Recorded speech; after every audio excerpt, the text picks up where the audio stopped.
So, three things lang hindi gugma kung mga turan from our gospel. Una sa tanan, be wise. No? Sa karong na panahon, di ba, no? Kabudlay din sang pangabuhi.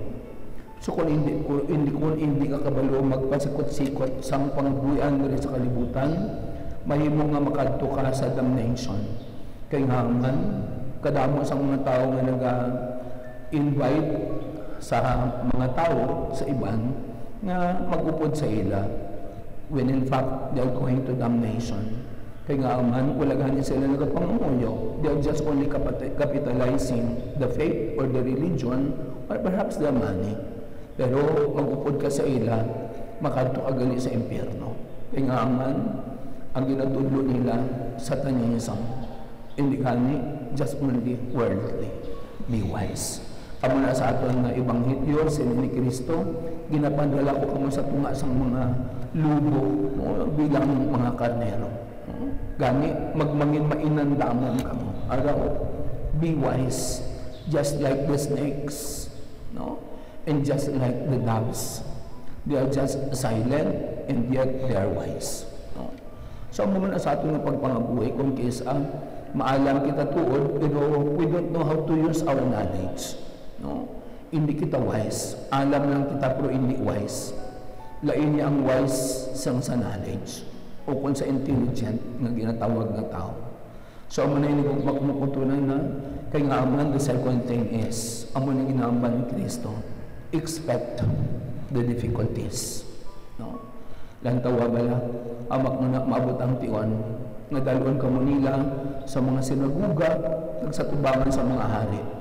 Ako sa roon ka mo nila. Kagayon, ang tatay, magapatay sa iya bata. So that is very difficult. No? Amak mo na, how can you understand a father can kill his sons or daughters? Ang mga tatay, ang mga bata, mga bato sa ila ginikanan, kag mga patay pagani sa ila, ang mga magululuton, mga patsanay. So this is more than war. No? Kaya ang gira, ang ginakontra nyo lang, amo ang inyong kaaway. No? Amak mo na, ang Israel, siyempre kontrawan nila ang Egypt o kung whatever. No? Ang kontrawan nila ang another nation. Pero, iniya, even within your family, the members of the family, you will kill each other. No, sobra pa sa gira ni. No, ang matabo.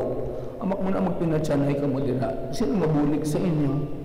Kaya supposed to be ang membro sa pamilya kung ano matabo sang membro. Diba yung bululigan nila?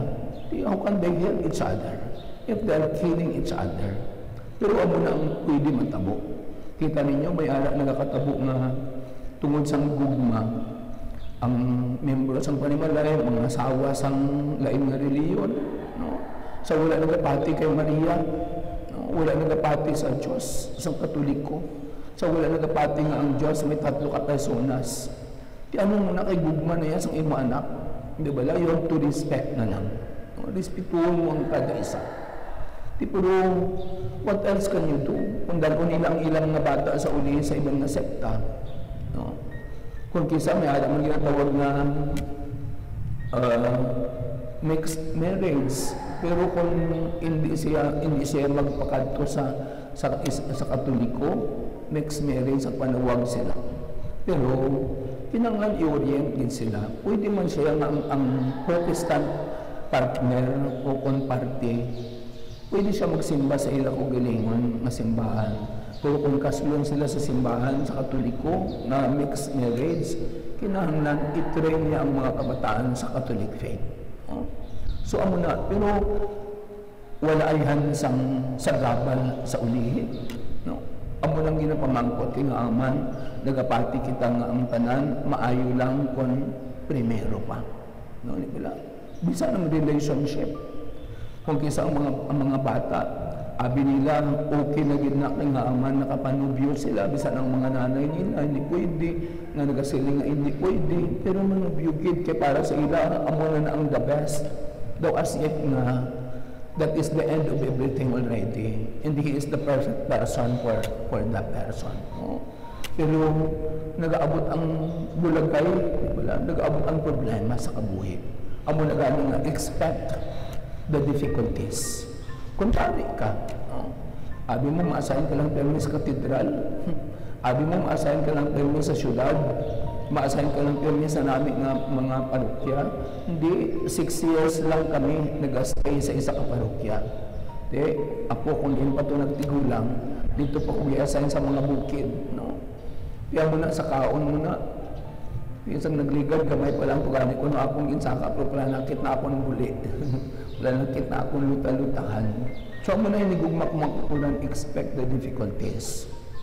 Hindi ka magsiling kay pari ka, tanan ang mga tao, marespeto sa imo, pisang kalain sa imo batasan. Diba no? May mga tao, may mga pari man na hindi maayo ang pananaw sang tao sa ila. No? That is their individuality. No? That is their uniqueness. Kada isa kabay sa aton, unique. Pero hindi mo ma-please ang tanan ng mga tao. No? May mga tao pa nga nanamihan sa imo, ma-defend sa imo, bisan ano pa kakalain, because they are your friends. How about your enemies? Can they defend you? No, di ba?